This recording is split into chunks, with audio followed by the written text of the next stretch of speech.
Archaic Records. Hey, what's up, everybody? It's Archaic Records here with you again. My name is Jamie, coming to you from Nashville, Tennessee. Here to wish you a very happy Morrissey Monday, a weekly celebration of all things Morrissey and the Smiths. About a month or so ago, we discussed Morrissey paying homage to some of his favorite artists when we discussed his 2019 cover album, California Sun. So today I thought I would return the favor and allow other artists to slobber upon the feet of the great master himself and his former bandmates, the greatest band of all time, at least in my humble opinion, the Smiths, as we discuss this 2007 compilation by Cleopatra Records. Stop me if you think you've heard this one before, a tribute to the Smiths. Now, this is an album that I picked up several years ago, probably in one of my local haunts.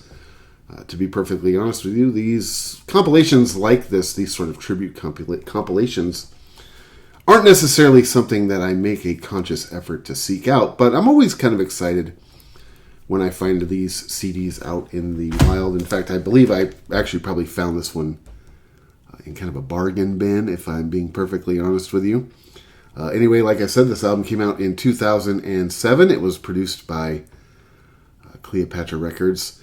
And this is an album that I think has a lot of sort of interesting artists on it. Whenever you find these sort of tribute albums, whether it is a tribute to the Smiths or any other band for that matter, I'm always sort of curious as to the collection of artists that they are going to sort of feature on these albums and the songs that these artists choose to cover, and on top of that, the competence in which they cover these songs. Now, me being a diehard fan of both Morrissey and the Smiths, this is something that I sort of enjoy in particular when it comes to him. I'm also a little bit, sort of critical when it comes to some of these covers. I would imagine, now I'm not a musician, and it's easy for me to stand here and hurl stones at people, which I try not to, generally speaking. I try to keep this channel as positive as possible.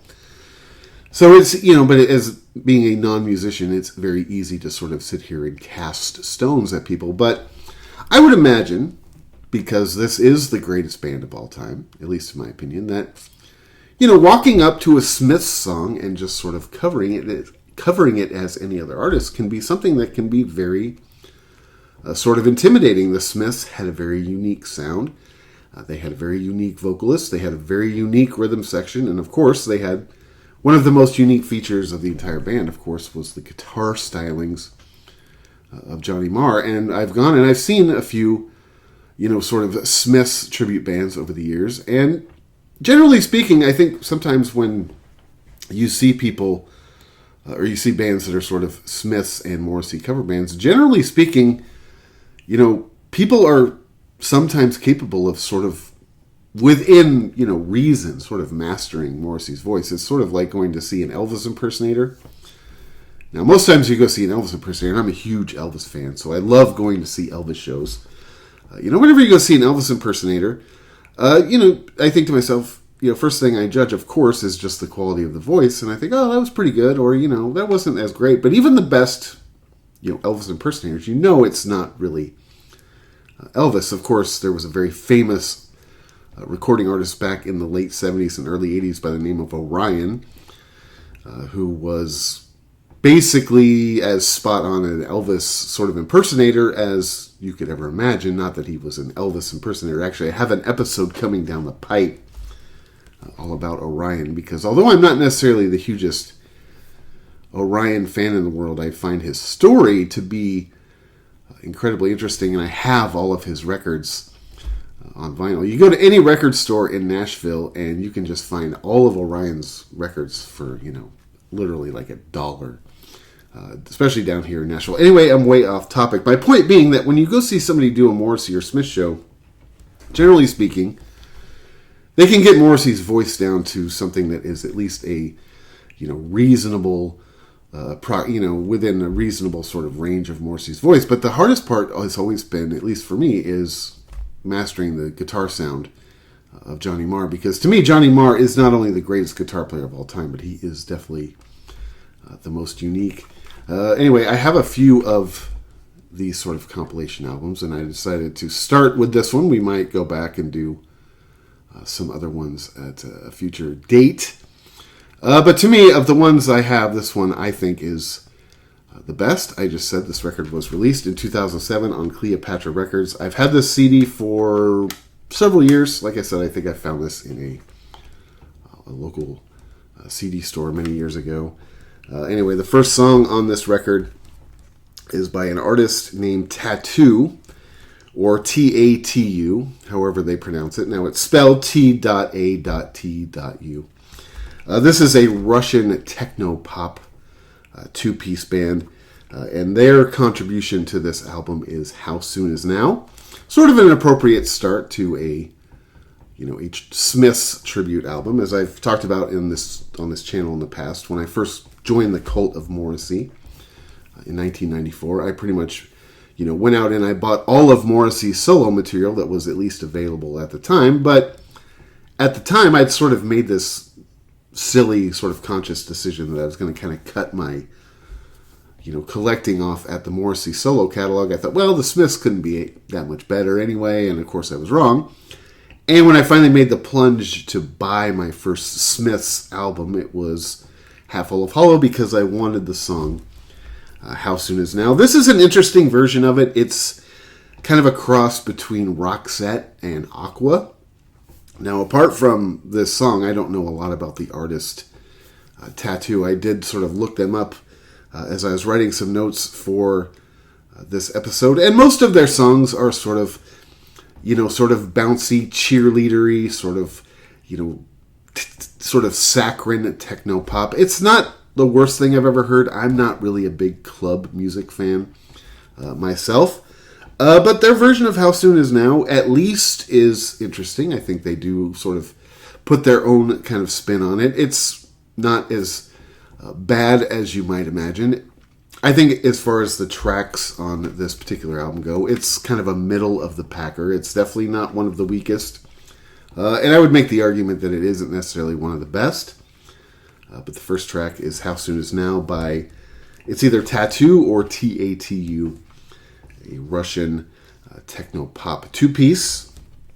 The second song on this album is by Bow Wow Wow. Bow Wow Wow is a band that I'm a pretty big fan of, honestly. I really like Bow Wow Wow. Now, I liked Adam and the Ants a lot better, which is sort of a story for a different time. I'm sure you know the backstory there, but I've always been a big fan of Bow Wow Wow. I saw them live at one point in time during one of their many incarnations, and I've always been a huge fan of Annabella Lewin.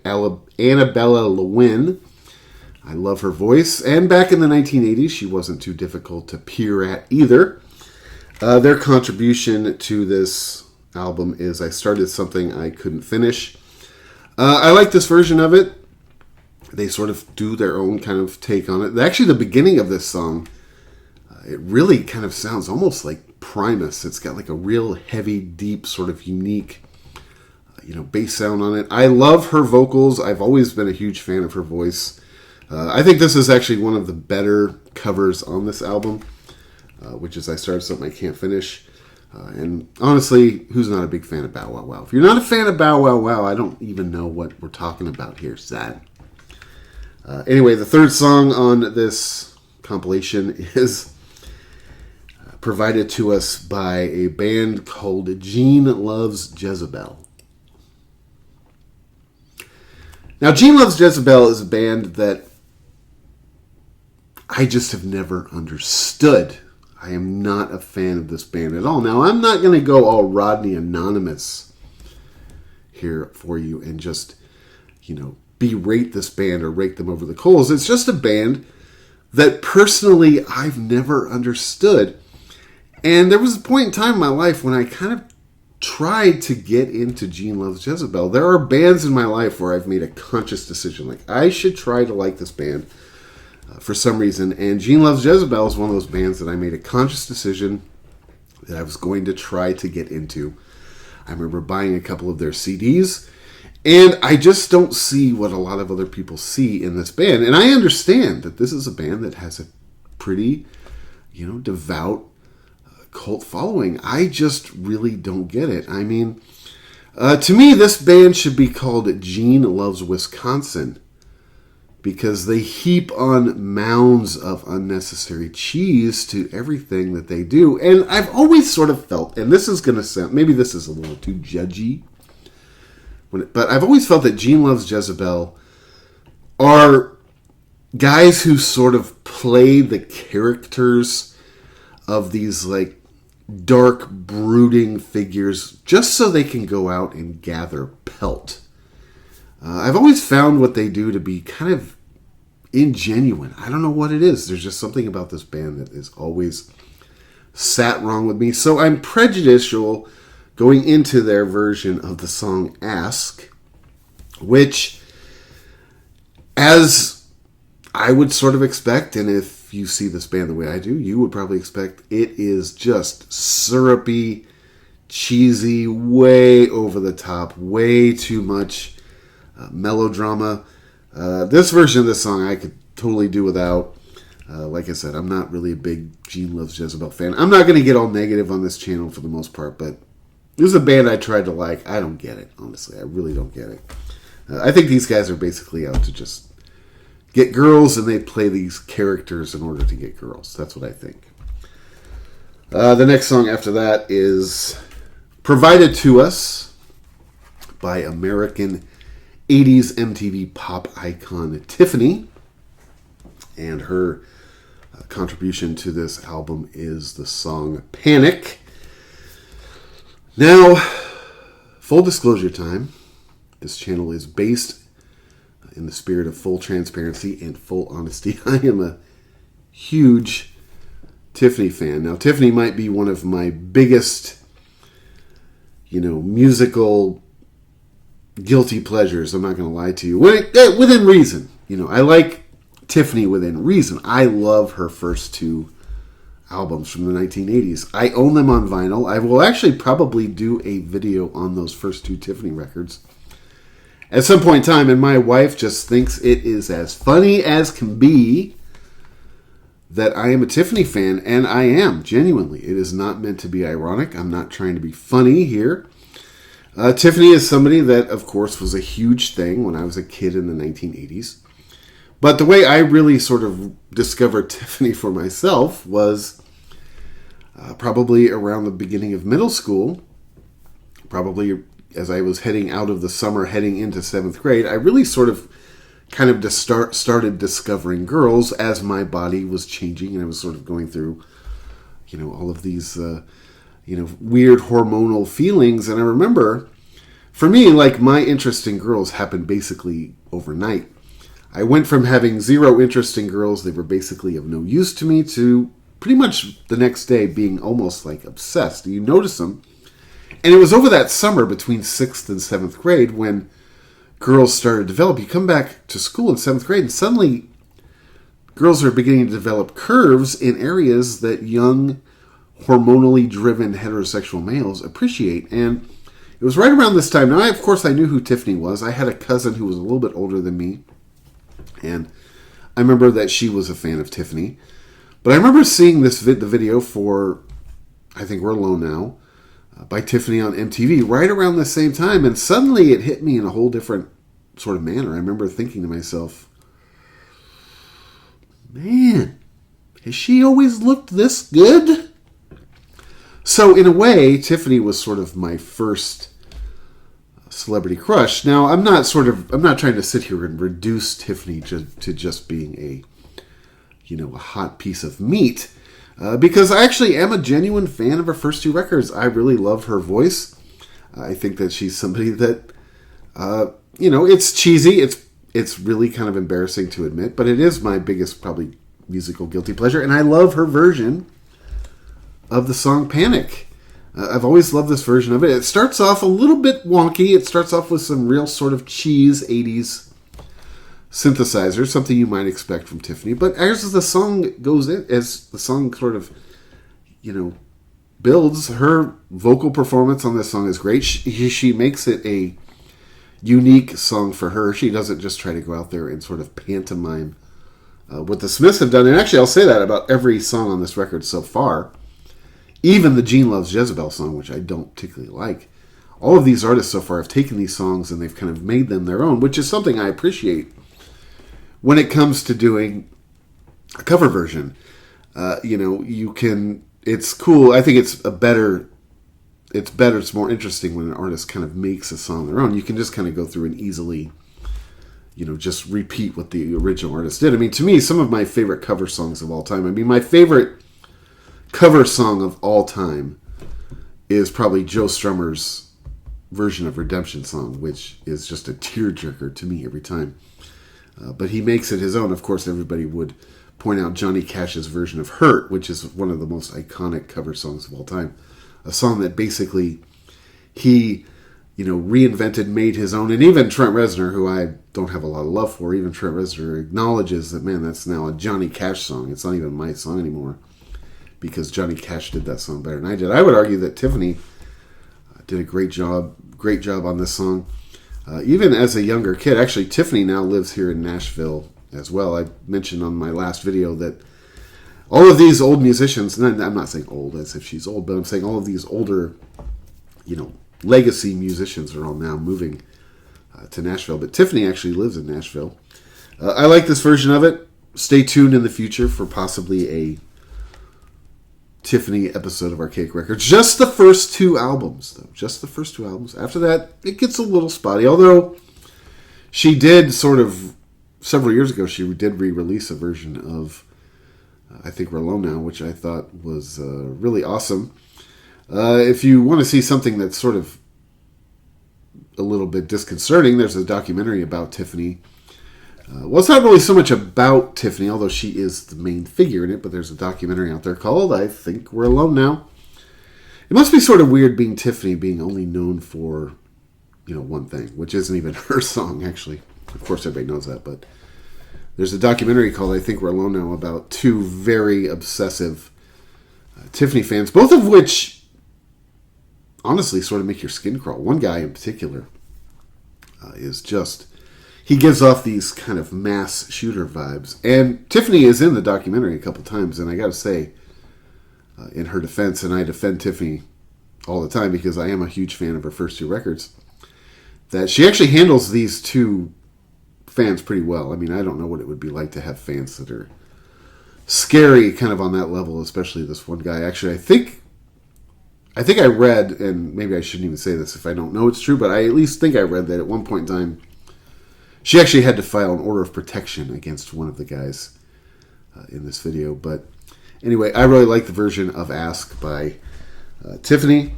The next song after that is a contribution by a band called Razed in Black, a Hawaiian sort of techno pop goth artist who does a version of There Is a Light That Never Goes Out.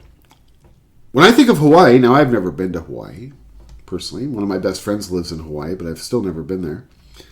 When I think of Hawaii, I don't necessarily think of the gothic subculture, but this version of this song by this artist, Razed in Black, is actually not half bad. This is an artist that I don't really know that much about. This is not really my luggage as far as musical stylings go, but it's actually not that bad.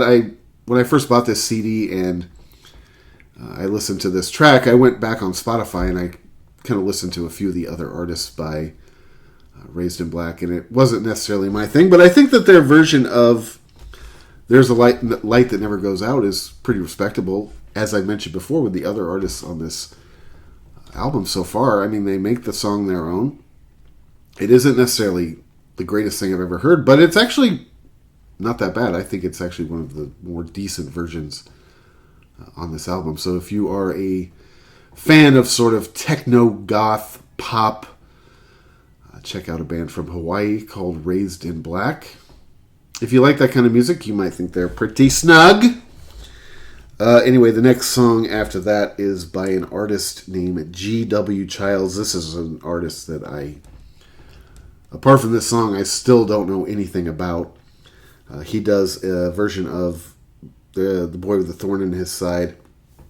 This is sort of dance club goth. Again, not really my luggage, I would actually take the Razed in Black version of their song over this song. It's pretty much kind of the same thing. It's very sort of, overproduced, sort of dark dance club goth, if you want to, if that's a good way to describe it. What this style of music makes me think of, what this song in particular makes me think of, is back in the days when I lived in Seattle. I lived in Seattle for about 13 years, and there was a goth club in Seattle. Now, I don't know if it's still there. I assume it still is, but you never know the way all these, the way things change and everything. And gentrification, which is a real thing, especially in Seattle. But there was a goth club in Seattle that was a private club, and it was called the Mercury. And I was never quite cool enough to be a member of the Mercury myself, but fortunately I had friends that were always, members of the Mercury, and you could come in with friends if you could come in with members if they brought you in. And it's one of my favorite places to hang out during those years in Seattle because, they had cheap drinks, and it was just a place my friends liked to hang out, and it was a place where you could just kind of hang out and talk. And music like this was always the sort of background when I was ever hanging out at the Mercury. Like I said, I'm not sure if the Mercury is still there, but this version of this song it's okay. It's, again, this sort of techno goth, pop isn't necessarily my luggage. The next song after that is a contribution by a band called the Autumns. And if you are unfamiliar with the band The Autumns, this is a band that I can't really recommend enough. I love this band. This band is very sort of shoegaze, space pop band from Los Angeles. These guys are the Jugs, in my opinion. If you want a good place to sort of start in their catalog, I would check out their EP Suicide at Strel Park. I believe it came out in 1995 or 1996. I love this band. They do a version of Please, Please, Please, Let Me Get What I Want. Probably the best cover on this album. I'm just a huge fan of the Autumns. I don't know that they are even still an active band at this point in time, but go back and check out their catalog. This band rules.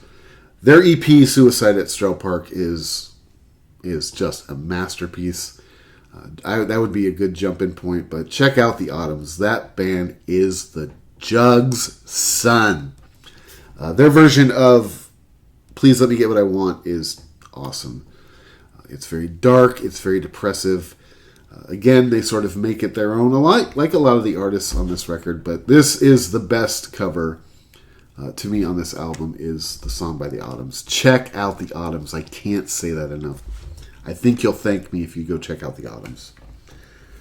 The next song after that is by a band called the Sweet and Tender Hooligans, a band from Los Angeles, California, a Smiths tribute band. That is basically what they are known for. Their contribution to this record is Heaven Knows I'm Miserable Now. These guys are a very excellent Smiths tribute band. They really do a great Smiths show. The singer has a very sort of cool, distinct Morrissey voice. I think he does Morrissey's voice very well. This version of this song, it is very true to the album version. Now, they don't alternate it. They don't mix it up very much, but they are a tribute band. That's their deal. But if they are, this is a band, again, I don't even know if they're even still around. I mean, who knows? Sweet and Tender Hooligans. But man, they are a very, very good Smiths tribute band. And as I was talking about before, one of the hardest things about seeing a band that covers the Smiths is the guitar work. And I would say that their guitarist actually does as good a job with the whole Johnny Marr thing as I've ever seen. This is probably, at least in my opinion, of the bands that I'm aware of, this is probably my favorite Smiths tribute band. Sweet and Tender Hooligans from Los Angeles.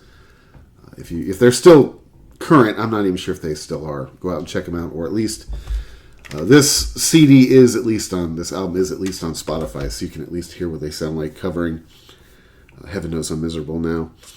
The next song after that is another Smiths tribute band called This Charming Band.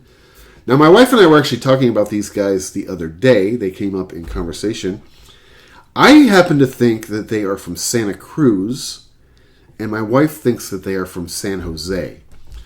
Now, that's sort of splitting hairs in a sense, because San Jose and Santa Cruz are very close to each other geographically, but they are extremely different in terms of, culturally. But this is another band, this charming band that is a Smiths tribute band for quite a while. And again, I'm not sure if this band is still current or not. This is a band I actually did get a chance to see live, several years ago. They do a good Smiths show as well. The singer does a good job with the Morrissey vocals. Unlike Sweet and Tender Hooligans, which I just mentioned, really do a good job with the guitar work. I would say, and this is not me, I'm not hurling stones here, but I would make the suggestion that their guitarist doesn't quite nail the Johnny Marr, guitar style quite as well as the guitarist from the Sweet and Tender Hooligans. But this is a band for several years that was actually quite popular throughout the Bay Area. This was a band that had a pretty big following, at least in, from San Francisco down to like the Central Coast. I like this version of it. They do a song. They do their contribution to this album is the song Hand in Glove. I think they do a pretty good version of it. It's kind of like the Sweet and Tender Hooligans. They do basically a straightforward sort of album version of this song. They don't interpret it in any way. They don't change it up. They are a Smiths tribute band. That's what they do. Anyway, the next song after that is by an artist named Versailles, who is sort of like an erotic dark wave techno artist. They describe themselves as being sort of a gothic Tori Amos. But if you go back and you listen to some of their records, which I have, which they're actually not that bad. Again, I'm not necessarily the biggest techno goth file of all time, but to me, they sound a little bit more like a gothic Letters to Cleo, which I mean as a compliment because I am not a Tori Amos fan at all. But I love Letters to Cleo, so the fact that I think they're more of a gothic Letters to Cleo is more of a compliment. I've seen Tori Amos live, and I can tell you that those are 7 hours packed into 2 hours that I will never get back ever again. My first girlfriend I ever had was a huge Tori Amos. That should have been a warning right there. She was a huge Tori Amos fan. And she took me to go see Tori Amos one time, and I was so bored that I could literally feel my eyes turning into sand. I don't know if you've ever been at a show where you felt yourself falling asleep while you were standing up. But that was my experience with Tori Amos. Now, I understand that Tori Amos has a huge following and people love, borderline worship her. That's something that I'll never really understand. But man, was it boring. And I'm pretty sure that Tori Amos does not suffer from low self-esteem, if you know what I mean. Anyway, I like this song. Their contribution to this album is What Difference Does It Make? I like this song. I actually like this song a lot. I had put this song on a lot of my sort of Morrissey Smiths playlists. This is one of the better songs on this record. So check out Versailles. Like I said, I'm not necessarily the biggest, club goth fan of all time, but I actually like this version of it. I would say it's one of the higher points on this record. The next song after that is provided by an artist by the name of David Glass. I know nothing about. I have no idea who this person is. I looked him up online. I tried to look him up on Spotify. This is his only song, I think, that I found on Spotify. He does a version of This Charming Man, which is a song that is one of my favorite songs of all time. I know it's a real generic choice, but I think to me it's a perfect song. I've talked about this recently in the past. If you're going to make a compilation album of 20 or 30 perfect songs, This Charming Man to me is a perfect song. I never get tired of it. I will never hear this song enough times in my life. Like I said, I'm not really sure who David Glass is, but this version of it is sort of like an electro indie kind of take on it. He does this sort of weird affect on the vocals where it sounds like he's sort of gurgling water a little bit, but it's actually pretty cool. I like this version of this song. I mean, it's a perfect song. I mean, if Aerosmith did this song, I might think it was pretty snug. Actually, let's not get nuts here, right? Nothing Aerosmith ever did could be snug If there's anybody that is very unsnug, it is Steven Tyler and the worst band of all time, Aerosmith. Anyway, the next song after that is a song called Big Mouth Strikes Again, provided to us by Ava O of Christian Death. Now, Christian Death is a band that I happen to be fairly opinionated about. To me, Christian Death is only Christian Death with Roz Williams as its singer, because to me, only Theater of Pain, which is an album I will get to on this channel, I can pretty much guarantee that. Only Theater of Pain, to me, is one of the greatest albums ever made. It is basically perfection.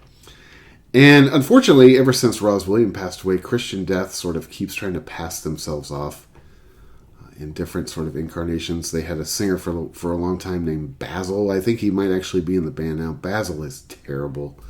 Everything Christian Death has done without Roz Williams is terrible. I hate to be that guy, but I just am when it comes to Christian Death. This is a band that I'm very passionate about with the stuff that I like, and I'm very passionate about with the stuff that I don't like. And I am going to be doing an episode on Only Theater of Pain at some point in the history of this channel, because that, to me, is one of my greatest albums of all time.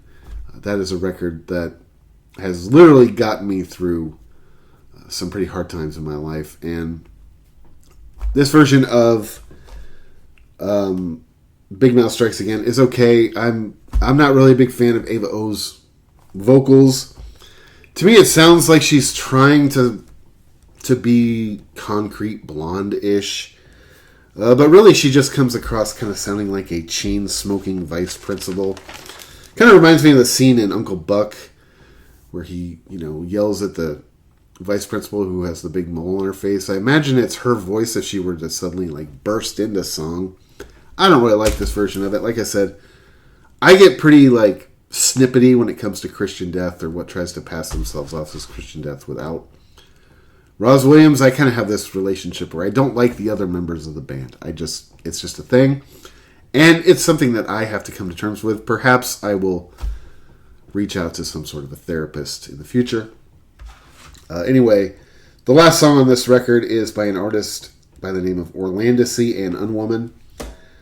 They do a version of Last Night I Dreamt That Somebody Loved Me. This is actually one of the best covers on this album. This is almost reminds me, it's sort of like a dark, it almost reminds me of the Kronos Quartet. Now, I understand the Kronos Quartet is different. I'm not saying that. It's Philip Glass. I get all that. But stylistically, it almost kind of reminds me of the Kronos Quartet. It's very sort of dark, string-inspired music. I love it. This is actually one of the best versions of any song on this record, and this is another artist I absolutely know nothing about. But I think it closes out the record on a very high note. I really love this version of the song. Last Night I Dreamt Somebody Loved Me. There's one bonus track on the CD as well. Why is there a bonus track? Just put the last track as the last track. I don't know why it has to be a bonus track, but it is by that band Sweet and Tender Hooligans. They do There's a Light That Never Goes Out in Spanish, which is cool. I don't understand why it has to be a bonus track, but it's a really good version of that song. And it makes me feel as if I'm bilingual, because I know all the words to it, which I am absolutely not bilingual. But anyway, if you haven't gone back, this record is on Spotify, so it doesn't cost you anything to go listen to it if you're at all interested. Anyway, this past week, Morrissey did release some, I thought some pretty cool news, announcing that they are adding 2 shows to the mini residency in Las Vegas on August 1st and August 2nd due to high ticket demand for the first 2 shows of the Beethoven Was Deaf commemorative celebration. I'm still contemplating whether or not I'm going to be able to make it out there for one of those shows out there in Las Vegas. Nothing would make me happier. I can tell you that much right now. Morrissey keeps putting out these messages himself on social media talking about how he's actually going to show up this time. So perhaps some of the pressure and some of the negative feedback from social media has actually kind of made its way to his ears. Now, we can all pretend that, getting negative feedback or shitty comments on social media doesn't bother us. But, everybody is sort of, open to it. I have a job where I can be reviewed, and fortunately, I generally get good reviews. I guess people lie, but I have gotten bad reviews in my life, and it's not fun. I can't imagine being somebody on that level where you get the comments that Morrissey gets on the regular basis. Anyway, before I get out of here this week, real quickly, on an unrelated note, I wanted to mention that Saturday night, my wife and I went to go see a band here in Nashville at the Eastside Bowl. The band was Necromantics. Now, I don't want to do a whole show review just on the Necromantics show, but they played a show here in Nashville at a place called the Eastside Bowl, a place that I had been to a few times in the past because they do a pretty cool punk rock flea market and record expo a couple times a year. And it's got a bowling alley, which, I'm not opposed to that. But the show was announced just a few days, or at least I first discovered it just a few days before the show happened. So my wife and I went out to check out Necromantics at the Eastside Bowl here in Nashville. They played in the sort of front diner area. This was the first actual live show that they'd ever held at the diner in the Eastside Bowl. I thought that they did a really good job as far as the staging and all that goes. Now, during the day, the diner is a diner, but at night they've been wanting to sort of utilize that space, so they've turned it into a sort of small venue. I thought the place looked pretty cool, and Necromantics actually drew a pretty decent crowd. I was a little bit surprised. I'm always curious when I go see these kind of, bands like this, bands that are sort of cult bands, as to how well they're going to draw, especially here in Nashville, because Nashville is such a unique, music market. The whole punk rock thing here in Nashville it's not really a big thing. It's a pretty small community of people. So I'm always sort of curious to see how these shows draw. And Necromantics, I would say, drew like a pretty decent crowd. They certainly drew a lot more people than the Drowns did a couple months ago when they were in Nashville, which actually kind of surprised me in a way because the Drowns are so much more sort of current. And despite the fact that I'm not really the hugest Necromantics fan of all time, I appreciate what they do. That whole that whole style of music is something I'm not the biggest expert on. There are bands like that I like, and I don't dislike Necromantics. I went to the show, for God's sake. But I thought they played pretty well. I will say this, it's inspiring to me. It's always inspiring to me when I see a band out there like Necromantics who are still out there. I mean, this band formed in the late 80s, and of course, Kim Necroman is the only consistent member of the band. He's the only original member of the band left. But I always find it inspiring when these bands, who are cult bands, they aren't necessarily out there playing huge shows, but they're still out there and they're still doing what they do, and they're still doing it with a fair amount of passion, and it still looks as if they enjoy what they do. He's definitely a good performer. He's definitely a pro.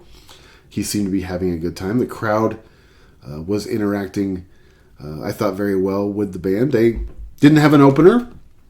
The show started at 9. They walked out at 9, and they played for probably about an hour, maybe an hour and a half. Just kind of knocked through some songs. I thought it was a good show.